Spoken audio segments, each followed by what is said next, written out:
I know your spider webs are something that you sold quite a few of.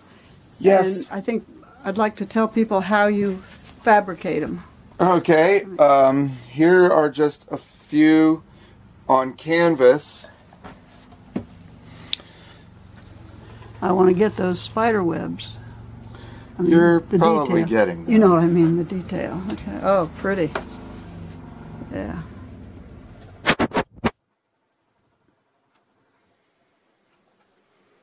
All right, tell us how you do them. Okay, so spider webs. Spider webs. How to capture a spider web. So you take a piece of paneling or a canvas or an old piece of plastic or a box that you want to decorate, such as any kind of box, and then you put some color on it. You apply some color on it.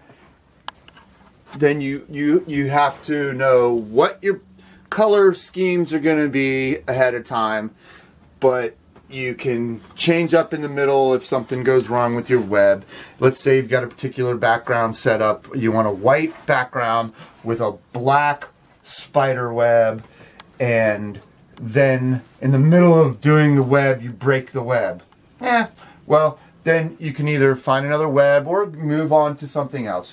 Several webs in my garden. There's webs all over my backyard. There's tons of webs. So I find a web. I've gotten pretty good at it. I've probably done 300-400 different webs.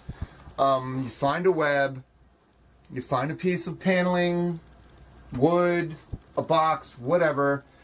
You prep it with some color. You don't have to add color. Color helps the web pop out. So on this particular piece, I found a really giant web. I had to find a really big piece of wood to, and it's not that giant of a piece of wood, it's just a really big piece of wood to try to manipulate all by yourself with time constraints, because you have to clear coat the black spray painted wood to make it tacky. You have to spray paint the entire web white. Then you have to go back to the piece of wood and freshen up the tackiness with some clear coat. And then you have to walk with your piece of wood through the spider web. Or in a lot of cases, I try to come behind the spider web and pull it to me so I can see where it is placement-wise on the wood. All right, once it's on there, you're not done. You're still not done. You have to lay it flat, and then you have to clear coat it carefully, quickly, and let it stick and then dry where it is. If you miss a spot, your web is going to constrict and become less natural looking and more deformed. And this happens to be 7 or 8 spider webs overlaid on top of each other. And anyway, it's relatively easy, but you have to be prepared for mistakes or total screw-ups, and you also just need to be happy with what you get out of it.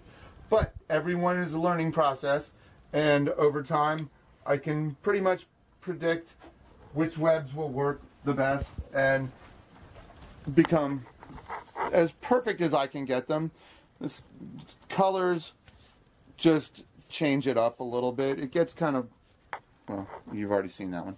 Colors just give you another option of, you know, maybe someone wants something red and yellow in their house. And well, I know that you have sold some specifically for with the colors that somebody wanted. Yes. That you've made, I mean, on order. So where's the spider in here? The spider is irritated enough by me ahead of time that it drops to the ground or climbs up higher. I don't spray paint the spiders. I can use the same writing spider 6 days in a row, and that's the most I can do. After 6 days, they won't make another web there. They will flee. They will be gone from 50-foot radius. I cannot find that spider again. Oh, these are beautiful. But you can use the same spider 3 or 4 times in a row with no problem. They don't learn that fast to move. They'll build it exactly the same in the same spot, and gives you a second chance. I mean, you've got to wait 24 hours, but you don't have to wait if you just go look for a new web. So, yeah.